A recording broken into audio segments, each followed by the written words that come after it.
The wall is already cracking. You can hear it in the streets of Iran. For 3 weeks, people have stayed outside, not marching for reform, but for dignity. This is not 2009. This is not a stolen election moment. This is something deeper.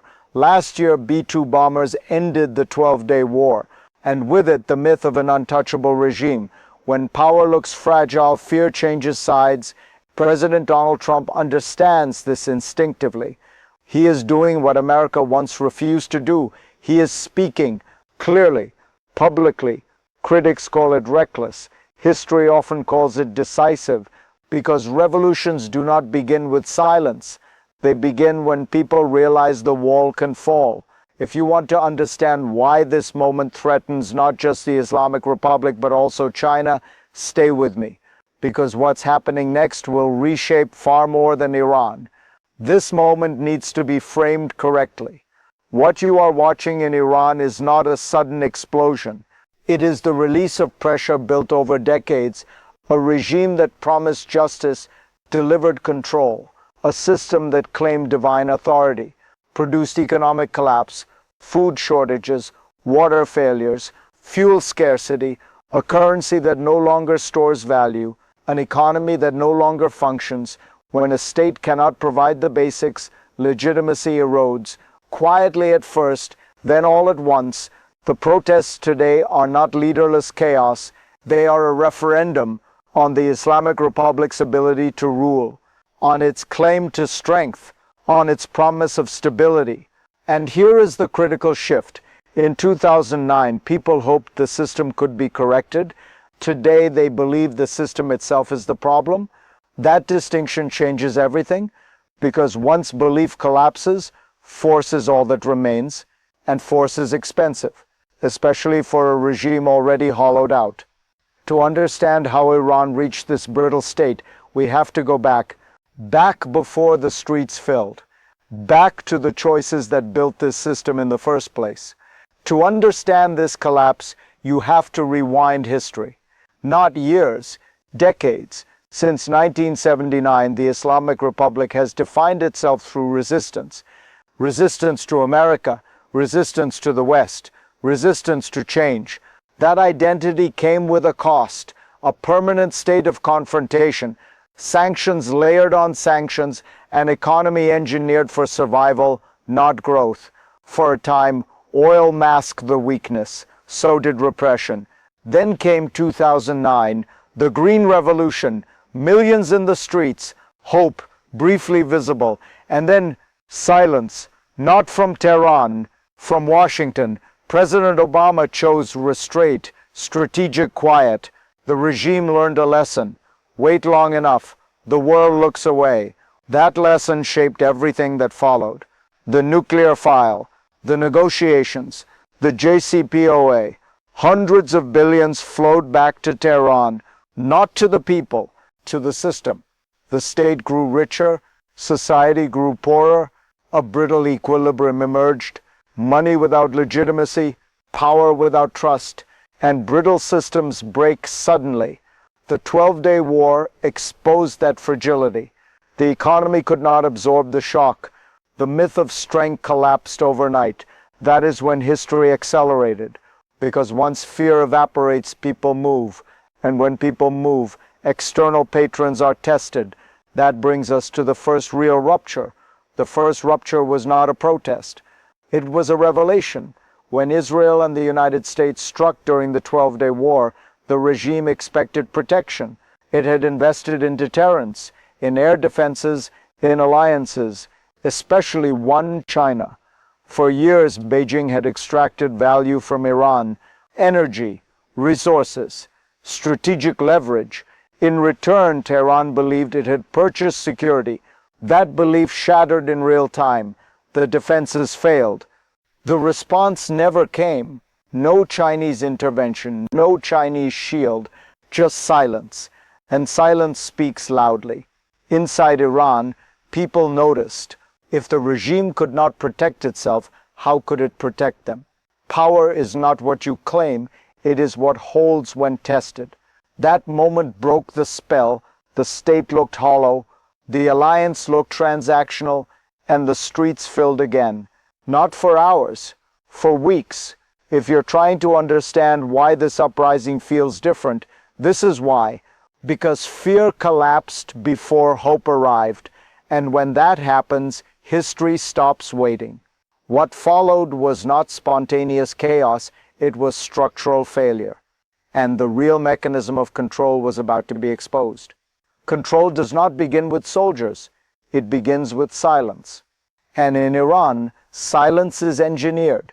The regime learned after 2009 that bullets alone are inefficient. Fear works better when people are isolated. That is where China enters the story again, not with troops, with code. The National Information Network, mocked by Iranians as the halal internet, a system designed to seal a country from the world, to slow information, to fracture coordination, to exhaust momentum. When protests erupt, the switch flips, phones go dark, messages die mid-sentence. The cost is enormous. Economic paralysis, commercial collapse. But repression is always cheaper than reform. This system is not Iranian innovation. It is imported architecture, designed, tested, refined, and it reveals something crucial. The regime does not believe in persuasion, it believes in containment. But containment only works if time is on your side. Iran no longer has time. Every shutdown deepens resentment. Every blackout confirms fear. The people learn something new. The system cannot survive sunlight. That realization spreads faster than any message ever could. And once people understand the mechanism, they start looking for ways around it, which is when pressure shifts from the streets to the infrastructure itself. And that is when the second crisis begins. The second crisis is quieter, but more dangerous, because this time the battlefield is invisible. With the internet shut down, the regime believes it has bought time. Days without coordination, days without images leaving the country. But something else is happening beneath the surface. The economy is suffocating. Markets freeze, supply chains stall, fuel does not move, food does not arrive. A system already on life support begins to fail, organ by organ. This is the paradox of digital repression. The tighter the control, the faster the collapse. The National Information Network was designed for short shocks, not prolonged resistance. Every extra hour offline bleeds money. Every extra day multiplies anger. And unlike 2009, people are not waiting for permission. They are adapting.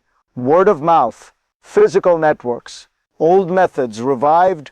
Revolutions existed before the internet. They do not die without it. The regime knows this, which is why the response is escalating. More force, more threats. But threats lose power when survival is already at risk. This is the moment where states usually make fatal mistakes. They double down, they overreach, and the people, once passive, stop calculating costs. When fear no longer restrains behavior, the system is already in free fall. That free fall is about to land somewhere very specific. This is where it stops being abstract and becomes personal. Because when systems collapse, they do not fall on institutions first. They fall on you, on your kitchen table, on your commute, on your family's future. If you are an ordinary Iranian, this crisis is not geopolitical theory. It is standing in line, not knowing if fuel will run out. It is prices changing between morning and night. It is savings dissolving silently. It is choosing when to speak and when silence is safer. And yet, people stay. They stay in the streets because life under the current system already feels like loss. This is the emotional break that regimes fear most, when people decide they have less to lose than to gain. You can shut down the internet. You cannot shut down memory. Every blackout reminds people who did this to them. Every hardship assigns blame. And here is the quiet truth. Once citizens stop seeing the state as protector, obedience becomes irrational. If you are watching this from afar, do not underestimate that moment. History turns when ordinary people stop cooperating with fear. If this analysis resonates with you, if you believe voices under pressure matter, share it, because attention is protection. And what happens next will not stay contained within Iran's borders. What happens in Iran never stays in Iran, because this country sits at the center of multiple fault lines: energy, security, great power competition. When Iran shakes, the region absorbs the tremor. Start with China. For years, Beijing treated Iran as a quiet asset, discounted energy, strategic depth, a partner outside Western pressure. But that strategy depends on stability, authoritarian stability. Mass protests break that assumption. If the regime weakens, China loses leverage. If the regime falls, China loses access. Cheap energy disappears. Influence contracts, risk rises, and Beijing hates uncertainty more than anything. Now widen the lens. A weakened Iran reshapes Middle Eastern geopolitics. Militias lose funding, allies lose coordination, deterrence erodes. Power vacuums do not stay empty. They invite recalculation from rivals, from partners, from opportunists. This is why the 12-day war mattered beyond the battlefield. It exposed limits, not just Iranian limits, Chinese ones too. The message was clear. Security guarantees are conditional, and when guarantees feel unreliable, states hedge, populations rebel. This is how regional orders unwind. When systems weaken, the future stops being linear. It fractures. From this point forward, Iran faces three possible paths. The first is renewal. The protests force concessions. Control loosens. The regime adapts to survive. Power shifts without collapse. China recalibrates quietly. Influence shrinks, but remains. This is the least dramatic outcome. And the rarest, the second path, is stagnation. The regime endures through force. Protests fade from exhaustion, not resolution. The economy limps forward. Isolation deepens. China stays, but extracts more, gives less. A country trapped in suspended decay. Then there is the third path. Collapse. The wall falls. Control breaks faster than it can be restored. Institutions fracture. Allies vanish. China disengages. Not loudly, efficiently. Energy flows reroute. Regional actors scramble. This is the most chaotic scenario, and the one authoritarian systems fear most. Which path Iran takes depends on one variable: whether people continue to believe the wall is breakable. Once that belief spreads, no system remains intact for long. History does not announce its turning points, it whispers them. This is one of those moments. For decades, the Islamic Republic survived by convincing its people that resistance was futile, that the wall was permanent. But walls are only strong while everyone believes they are. President Donald Trump removed something critical from this equation. He removed uncertainty about American resolve. The B-2 strike ended a war, but it also ended an illusion. The illusion that the regime was untouchable. The illusion that China would always be there. Now the choice is exposed: do nothing and watch repression harden into decay, or act and accept that history is never tidy. Critics will warn about instability. They always do. They said the same about Berlin. But stability built on fear is not stability. It is delay. The Iranian people are not asking for permission. They are testing the wall. And walls once tested rarely survive intact. Share this, because attention shapes outcomes, silence preserves systems, and the next wall to fall will depend on who is watching when the cracks finally give way.